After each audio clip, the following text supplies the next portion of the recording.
नमस्कार, मी प्राध्यापक संतोष थोरात. इयत्ता 12वी वाणिज्य संघटन व व्यवस्थापन या विषयाच्या अभ्यासक्रमांतर्गत आज आपण KPO या घटकाचा अभ्यास करणार आहोत. या आधीच्या व्हिडिओ लेक्चरच्या माध्यमातून आपण BPOचा अभ्यास केला आहे. KPO LPOचा बऱ्यापैकी उजळणी वर्गामध्ये मी घेतली आहे. तरी पुन्हा एकदा व्हिडिओच्या श्रेणीचा भाग म्हणून, त्या शृंखलेचा भाग म्हणून आपण हा देखील भाग या व्हिडिओ लेक्चरच्या माध्यमातून बघणार आहोत.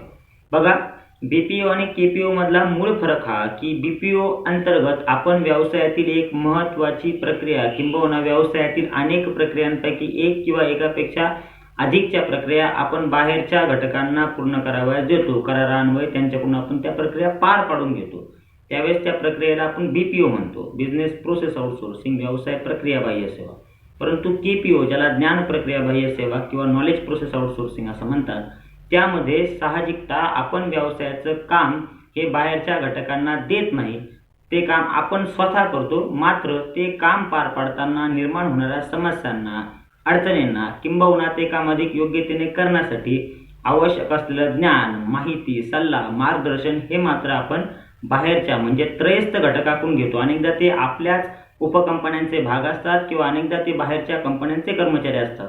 परंतु त्यांच्याशी आपण करारान्वये आपल्याला लागणाऱ्या किंवा आपल्याला निर्माण होणाऱ्या अडीअडचणींना किंबहुना तज्ज्ञ सल्ला मिळवण्यासाठी, मार्गदर्शन मिळवण्यासाठी, उत्पादनातील गुणवत्ता सुधारवण्यासाठी आपण त्या लोकांकडून माहिती घेत असतो, मार्गदर्शन घेत असतो, ज्ञान मिळवत असतो आणि त्याचा वापर आपण आपले कामं पार पाडून घेण्यासाठी करतो. त्यामुळे साहजिकता साधा सरळ सोपा अर्थ, ज्यावेळेस ज्ञान, माहिती ह्या आपण करारान्वये आपली कामे पार पाडण्यासाठी बाहेरच्या घटकाकडून घेत असतो, त्यावेळेस त्या प्रक्रियेला आपण ज्ञान प्रक्रिया बाह्य सेवा किंवा नॉलेज प्रोसेस आउटसोर्सिंग म्हणजेच KPO असं म्हणू शकतो.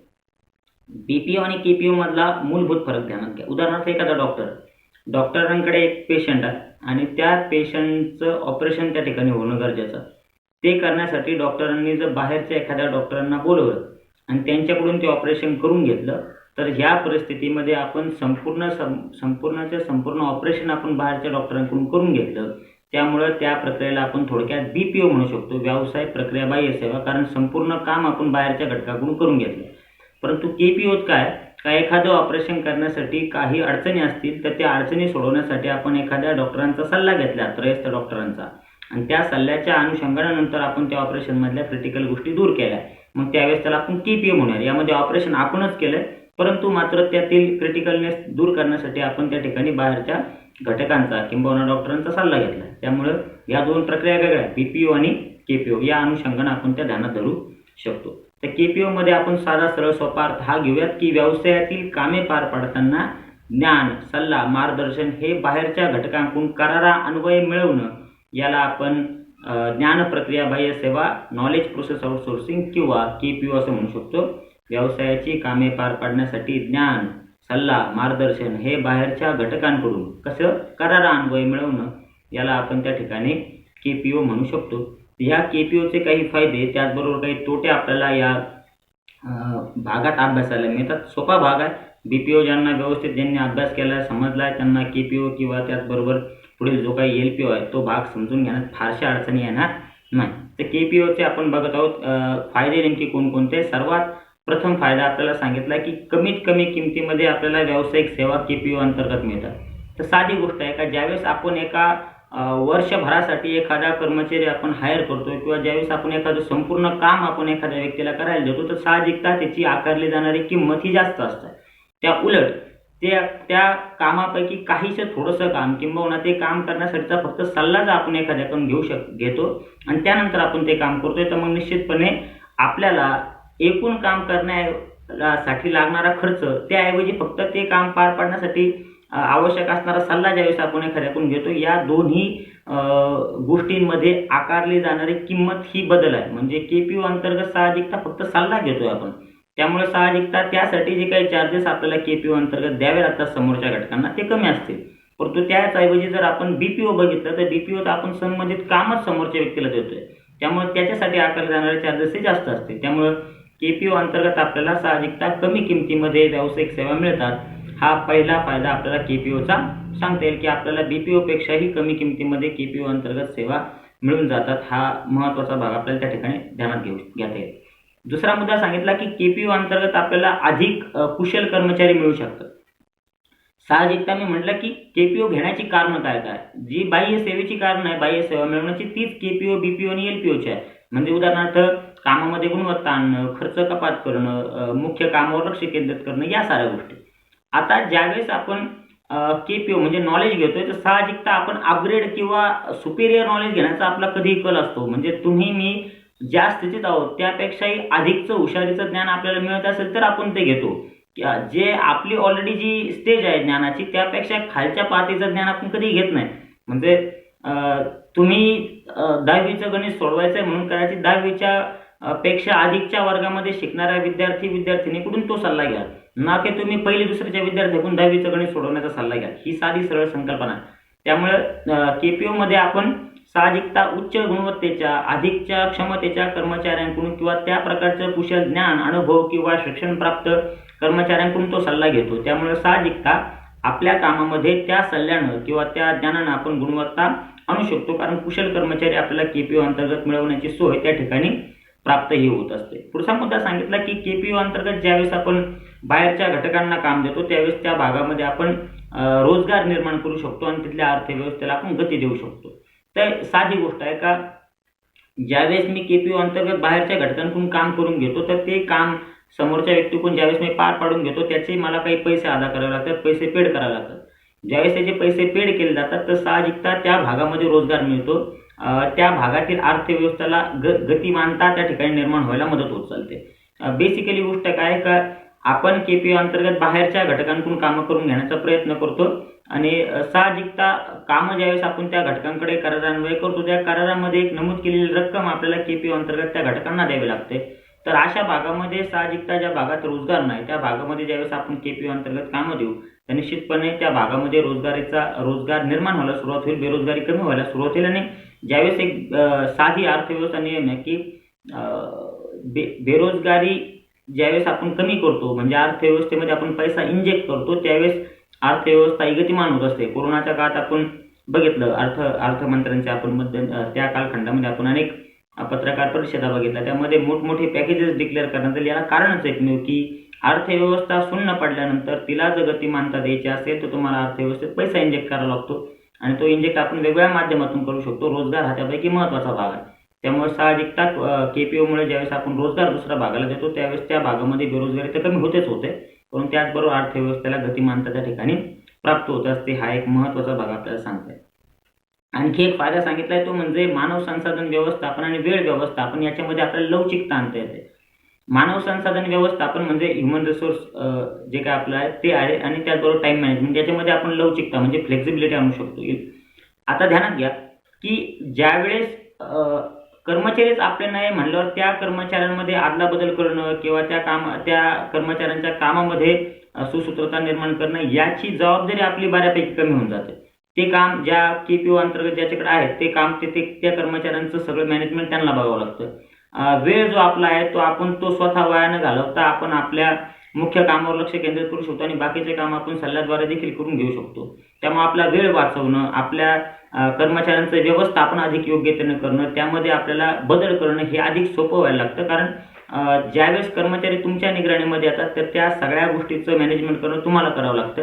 त्याचबरोबर त्या कर्मचाऱ्यांच्या वेळा म्हणा किंवा कामाच्या वेळा म्हणा किंवा त्या कामावर खर्च होणारा वेळ असेल या साऱ्या गोष्टींची जुळवाजुळव आपल्याला करावी लागते. परंतु केपीओमध्ये ती साहजिकता ती कामं बाहेर दिल्यामुळे त्या गोष्टीतली आपली भूमिका कमी होत जाते आणि साहजिकता त्या गोष्टीमध्ये आपण लवचिकता निर्माण करू शकतो. पुढचा जो काही भाग आहे तो केपीओचे दोष आहे किंवा मर्यादा म्हणून आपल्याला शिकायला मिळतात. पहिला दोष सांगितलाय केपीओमध्ये की केपीओमुळे काय होऊ शकतं की आपल्या व्यवसायाच्या सुरक्षेवर प्रश्नचिन्ह निर्माण होऊ शकतात. आता तुम्ही म्हणाल की केपीओमुळे सुरक्षेवर प्रश्नचिन्ह निर्माण होण्याचं कारण काय, का केपीओमध्ये काय होतं की साहजिकता आपल्याला ज्या घटकांकडून आपण ज्ञान मिळवतोय किंवा सल्ला घेतोय, मार्गदर्शन घेतो, त्यांना आपल्याला आपल्या व्यवसायाची स्थिती समजून सांगावं लागते किंवा ती समस्या समजावून सांगावं लागू शकते. अशा स्थितीमध्ये समोरच्या घटकाकडून आपल्या व्यवसायातील जी काही माहिती आपण त्यांना ती समस्या सोडवण्यासाठी देत आहोत त्या माहितीचा गैरवापर होण्याची देखील काय शक्यता दाट आहे. त्यामुळं ती आपण जी काही माहिती आपल्या व्यवसायासंबंधी देतो आणि ती गोपनीय माहिती असू शकते, कॉन्फिडेन्शियल असू शकते आणि ती माहिती देखील समोरच्या घटकाकडून 101% किंवा 100% योग्य रीतीनेच वापरली जाईल याची शाश्वती आजच्या व्यावसायिक जगतामध्ये देता येत नाही. त्यामुळे आपली माहिती चुकीच्या पद्धतीने वापर जाणं किंवा चुकीच्या व्यक्तीच्या हातात जाण्याची शक्यता देखील केपीओ अंतर्गत आहे. हा देखील एक धोका आहे. दुसरा मुद्दा सांगितला की आपल्याला कर्मचाऱ्यांचा स्वभाव म्हणा किंवा कर्मचाऱ्याच्या गुणवत्तेची शाश्वती त्या ठिकाणी देता येत नाही. साहजिकता काय की कर्मचारी आपल्या निगराणीत काम करत नाही. कर्मचारी हा बाहेरचा व्यक्ती आहे.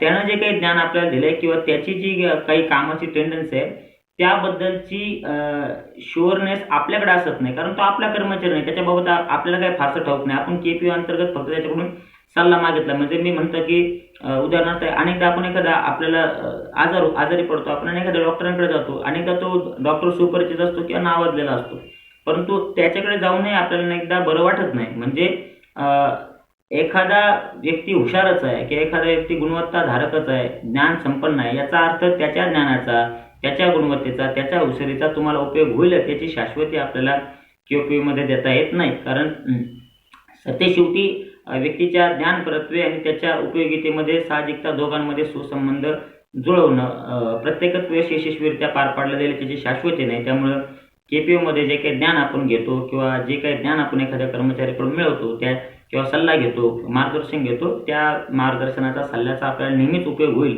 याची शाश्वती देता येत नाही. त्यानंतर तिसरा मुद्दा सांगितला की वेळ खाऊ प्रक्रिया जलद कामासाठी उपयोगी नाही.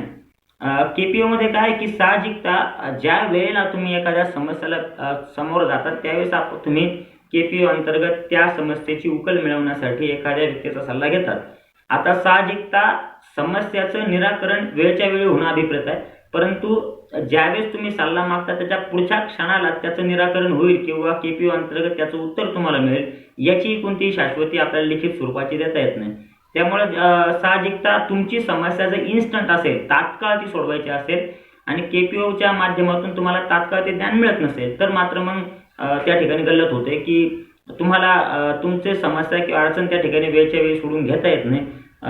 त्यामुळे त्या ठिकाणी म्हणलं की जलद गतीने ज्यावेळेस काम होणं गरजेचं आहे, तुम्हाला लगेच उत्तर हवंय, लगेच समाधान हवंय, लगेच समस्येचं निराकरण हवंय, तर अशा वेळेस तुम्हाला केपीओ फायदेशीर ठरल्याची शाश्वती नाही. कारण अनेकदा समोरच्याला त्या समस्येला टॅकल करण्यासाठी, ती गुणवत्ता मिळवण्यासाठी लागणारं उत्तर देण्यासाठी किंवा तुम्हाला योग्य ते मार्गदर्शन करण्यासाठी कालावधीची गरज भासू शकते आणि कदाचित तितका वेळ जर तुमच्याकडे नसेल तर मग त्या केपीओच्या सेवेचा तुम्हाला काही उपयोग होत नाही. पुढचा मुद्दा सांगितला आहे की केपीओ मध्ये काय होते की सांस्कृतिक अडथळे, कायदेशीर अडथळे, भाषिक अडथळे यामुळे समस्यांची गुंतागुंत होते.